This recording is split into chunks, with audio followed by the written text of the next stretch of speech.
What's going on, everybody, and welcome back to Off the Shelves. If this is the first time that you're seeing this video, this is basically my Blu-ray and DVD haul video. I do it every single month, talking about the Blu-rays and DVDs I bought over the previous month. And this month is going to be a short episode because not only was there a ton of releases that I had no interest in January, but there was a lot of shitty movies that was released in January. So we do have some good ones, but it's going to be a short episode. I'm going to start off with an absolute classic. This is not a new release, but it's a movie that I finally got a hold of. I had the previous version of it for the longest time, and I wanted to get this new one. That is John Carpenter's The Thing. Now, if you've been following me for a while, you've heard me talk about this movie numerous times. This is my favorite John Carpenter movie. This is one of my favorite horror movies, one of my favorite 80s horror movies. Just a phenomenal horror movie. Some of the best practical effects you're ever going to see in your life, even till today. Kurt Russell is amazing in it. This is nothing bad I can ever say about The Thing. I think it's a damn near flawless movie. One of the best ambiguous endings ever. And this is the Shout or Scream Factory. I can never get it straight. Scream Factory release. And this is basically, they do really good at repackaging movies with these cool little new artwork on the front of it. I always flip over the inside to the original movie posters. And it's got a new 2K scan. It's got a lot of special features. I don't know how many of them are brand new. Carried over from the old one, but I'm sure there's new interviews with cast and crew and stuff like that. But this is just a phenomenal horror movie. If you've never seen The Thing, this is the one to go with, this release right here. It wasn't really that expensive at all, and it is absolutely worth every single dollar you spend on this. You're not going to be disappointed if you're a horror fan. Great, phenomenal movie. Can't recommend this one enough. So definitely go out and buy The Thing. Moving on from that is the newer releases. Now, the first one that I got is Deepwater Horizon. Now, I gave this movie a really good review. I was shocked at how amazing this movie was. I am not a big fan of big blow-em-up action, like disaster movies, like a lot of the Roland Emmerich films. I don't like those movies at all. So I was expecting this to be maybe a little bit more grounded version of that. So maybe just a fun little time at the theater, shove some popcorn in my face and enjoy it. This movie was a lot deeper and a lot more well-made than I would have ever expected it was. This is Peter Berg, kind of his second in his little realistic retelling of tragic true stories trilogy. You know, he started with Lone Survivor. This was the second one, and Patriots Day was the third one. And this is about the big BP oil spill on the Deepwater Horizon back in 2010. And Mark Wahlberg's the lead guy, but you also got John Malkovich. You got Kurt Russell again in here, and a great role by Kurt Russell. If you're a Kurt Russell fan, it's just classic Kurt Russell. Kate Hudson's got a small part in it. Phenomenal movie, really is. I was blown away at how good this was. Like the special effects of when this thing ignites on fire is incredible. It really grips you by the throat in this movie, and you feel for all the characters. You like all the characters. You're actually concerned for whether or not they die or not, which is a huge step that it has over a lot of disaster movies. Mark Wahlberg is great in it. You know, in his little Peter Berg trilogy, it's probably his best performances that he's given alongside The Departed. Peter Berg did a phenomenal job directing this. Just if you are interested in this movie at all, but maybe you were a little wishy-washy on it like I was, like, I don't really care for those types of movies, give this one a shot, because this really rises above the pack as far as disaster movies, so go out and buy it. Moving on from that is a movie that was pretty underrated last year. I didn't love it as much as some, but I was a fan of it. I actually thought that it was a lot better than a lot of people gave it credit for, and it deserved to get a little bit more recognition than it did, and that is The Accountant. Now, this is Ben Affleck's kind of like his Bourne Identity somewhat. There's just some very small similarities, but it's not like a complete ripoff or anything like that. It was directed by Gavin O'Connor, who's the guy who directed Warrior, which is one of my favorite movies of all time. So that was the main thing that was drawing me to this. I love Ben Affleck, but seeing what Gavin O'Connor was going to do after Warrior, I was most interested in that. And this is basically Ben Affleck. He's playing Christian Wolf. He's an accountant, and he cooks the books for a lot of these like criminal enterprises because he has this genius intellect. He's got a mental disability, which is I forget what the hell they called it. I'm totally blanking right now. But he's basically autistic, and he has this mental disability where he like focuses on little minute details and obsesses over them. So he's this genius mathematically. So he uncooks the books for a lot of these criminal enterprises, but he has a lot of these special skills that comes in handy whenever they decide that they need to get rid of Christian Wolf. So it is a great action thriller. There's a lot of twists and turns, a few too many twists, which is where I kind of get into my negatives with this movie. You've got the Punisher John Bernthal in this in a really cool role. You've got Anna Kendrick. She's always kind of cute. J.K. Simmons is great. You got John Lithgow in a small part. So a really good cast. Ben Affleck is great in this. Great action. Great action. Like, the fight scenes in this rival Bourne. Like, I hated Jason Bourne that came out last year. This was like my makeup for Jason Bourne. A really good movie. Like I said, just a few too many twists at the end. It gets into the territory of, well, you know, it's a movie that's so smart and so detailed and so meticulous about setting up certain things that when certain payoffs don't make sense, it starts to unravel my enjoyment a little bit, because I'm like, well, you were nailing everything so good, and those last couple of twists just don't really make sense, and it kind of unfolds in a way I didn't want to see it. So I'm still gonna give this a go out and buy it. You know, it's a low go out and buy it, but I really enjoyed this movie, and it's definitely worth more than just a Netflix watch. So if you're a Ben Affleck fan, if you like the Bourne movies or movies like that, if you're into a good espionage action thriller, go out and buy The Accountant. Moving on from that is an older movie that finally got a Blu-ray release that I've actually always been a big fan of, even though I'm not a big sports guy, and that's Jerry Maguire. This is the movie that got Cuba Gooding Jr. his Oscar, and it's totally deserved. This is one of Tom Cruise's best movies as far as like his romantic side. This is one of the few movies that I really like Renee Zellweger in, because I'm not a big fan of her, but she's great in this, paired alongside with him. He's basically a big shot sports agent. He loses all of his clients because he wants to start being more of a moral agent and not necessarily go for the big bucks. He wants to spend more quality time and give quality service to his agents, so his company basically lets him go. And Cuba Gooding Jr. is his only client that still hangs on to him, and the movie's about him trying to build this new agency with Renee Zellweger, all the while trying to get this badass contract for Cuba Gooding Jr., all the while falling in love with Renee Zellweger. It's a lot of depth in this movie. A lot of people just give it, you know, like in the Lego Batman movie, they make jokes about it because of the, you know, you complete me, and oh, you had me at hello, and they just see it as a romantic comedy. But it's really, the romantic thing is more of the side story, when it's really more of a drama focusing on Tom Cruise and him trying to get what Cuba Gooding Jr. deserves and be a good agent. So this is a really good movie. It's not just, don't throw it away as a romantic comedy, because it's deeper than that. It's got a lot of great scenes, like the whole show me the money scene is absolutely classic. That's what kind of coined that phrase. I've always been a big fan of this, and this is a really good release. I think it's available everywhere now, but for a while it was only available at Best Buy, so don't quote me on that. It might still be at Best Buy, but if it is, go to a Best Buy and buy it. Alright, two more, guys. This one is a movie that I never heard of, but I passed it on the shelves, and it intrigued me because John Wick was coming out, and I always gave Keanu Reeves a little bit more credit than everybody else, so I was curious what might come out of this. And that's The Whole Truth. And this is just a little small, straight-to-DVD movie.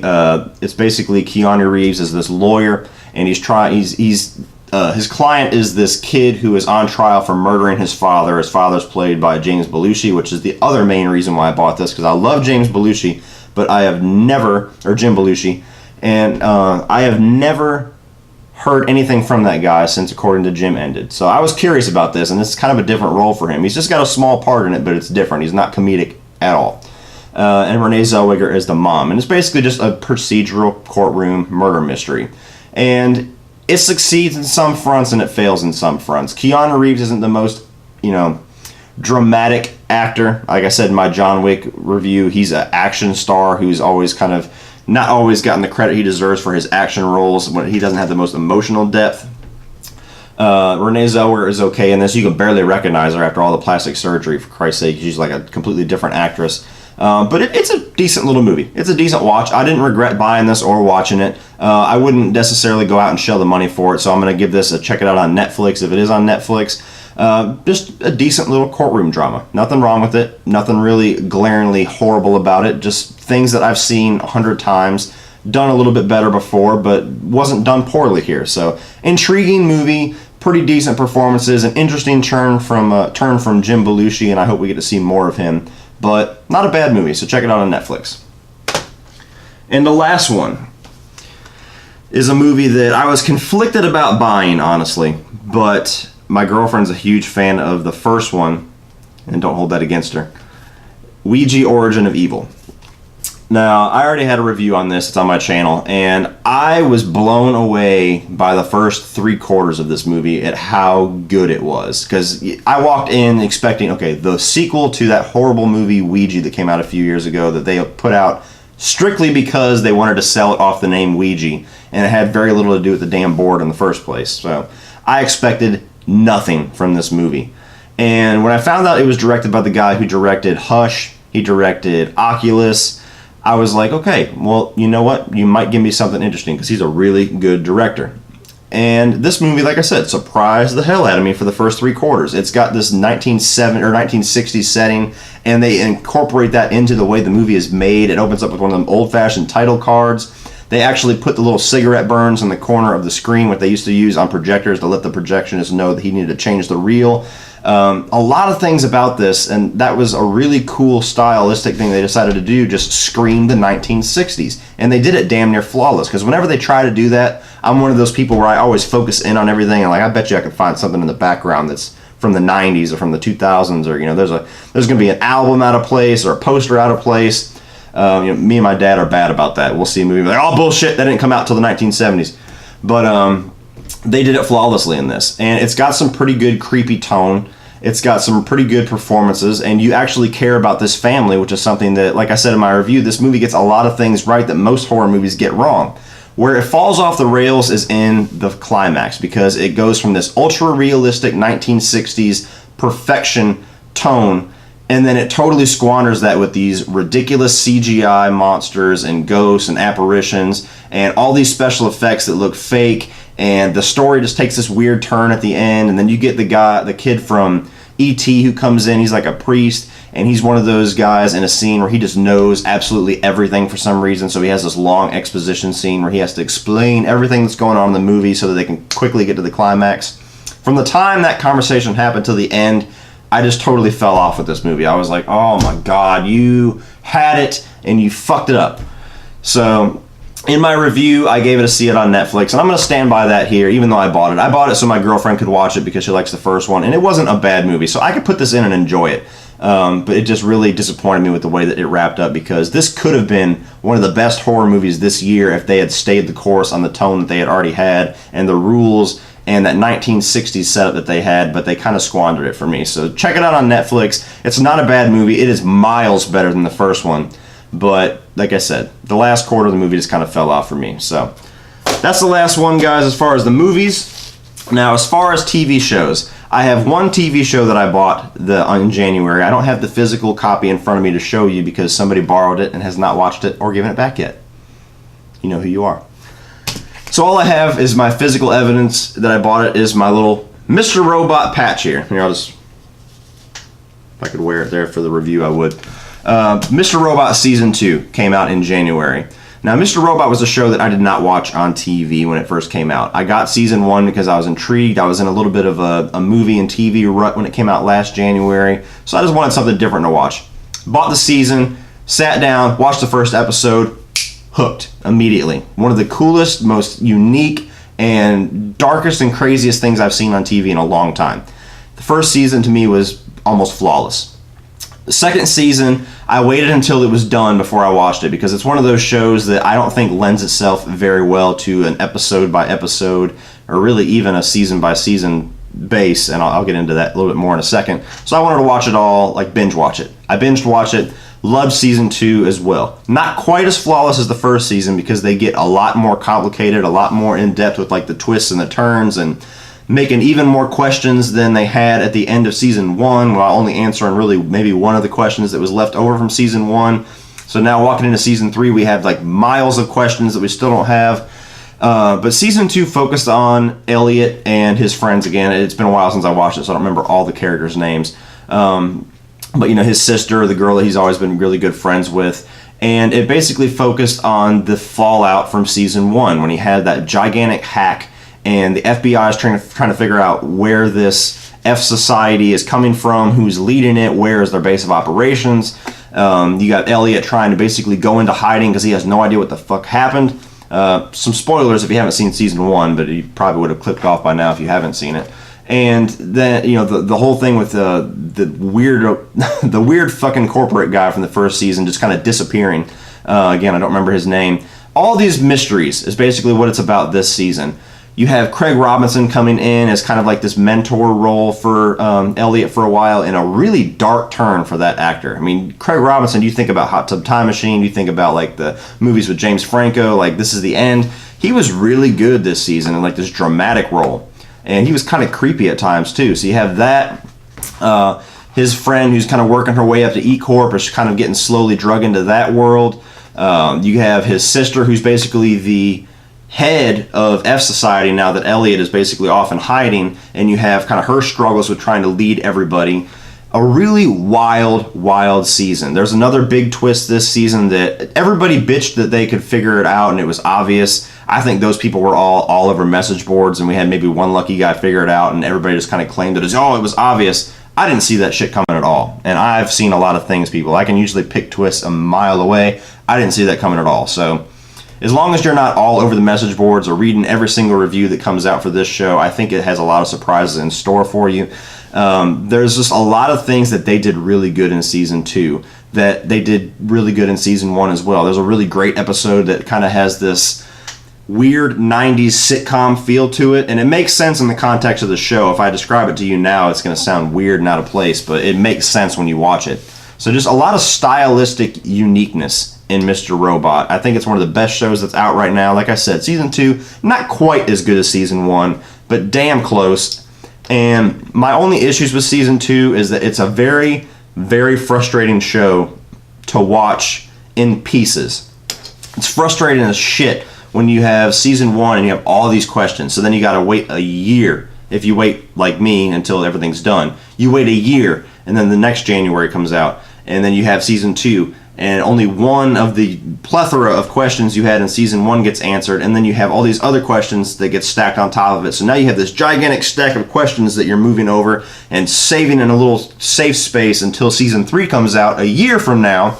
If we're lucky, I think they're even taking a longer break than normal.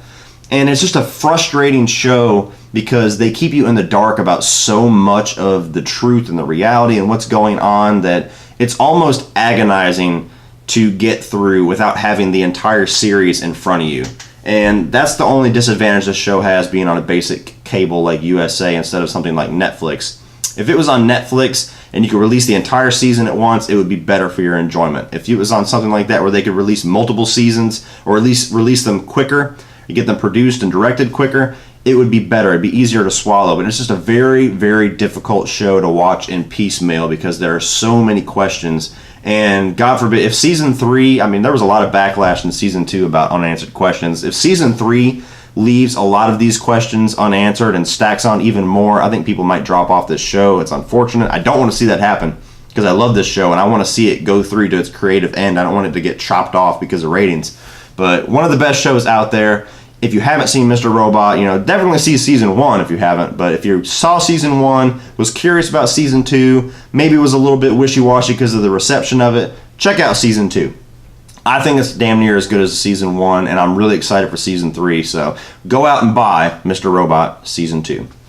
Well, that does it for this episode of Off the Shelves, guys. Like I said, kind of a shorter episode than normal. Wasn't a whole lot coming out on January that I was interested in. February will be a better month, I promise you. So go ahead and like and share this video, please, and hit that subscribe button. If this is the first time you're watching this show, I do this show every single month. It's going to be on the second week of the month from now going forward. So come back and check out Off the Shelves. And if you want to check out some more of my videos, you can check out a few more by clicking right over here.